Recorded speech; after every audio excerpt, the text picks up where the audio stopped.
ايه رأي حضرتك في اللون التركواز، وهل هيبقى حلو لو المطبخ كله تركواز؟ ده كان سؤال النهارده من فاتن حمدي على القناه. والله يا استاذ، موضوع اللون دوت انت اكتر حد هتقدري تقرريه وتحدديه، ولكن انا ممكن ادي لحضرتك بعض الملاحظات. يعني مثلا اللون التركواز هو من الالوان اللي تعتبر من الالوان الفاقعه زي الاورنج والاصفر والاحمر، فبيفضل ان هو يتكسر بحاجه بسيطه. لو انت حابه ان كله يبقى تركواز طبعا ده يرجع لك انت، او لو انت حابه المطبخ يطلع شكله لطيف شويه.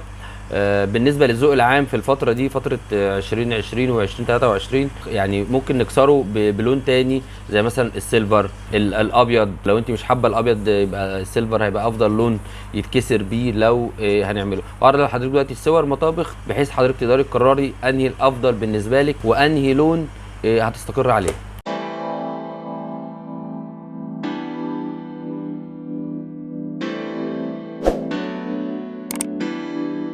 دي نقطة. النقطة التانية موضوع الألوان ده احنا طبعا اتكلمنا فيه باستفاضة في فيديو كامل مدته 8 دقايق يستفيد وياخد معلومات أكتر، وازاي يختار لون مطبخه عشان السيراميك والكلام ده كله.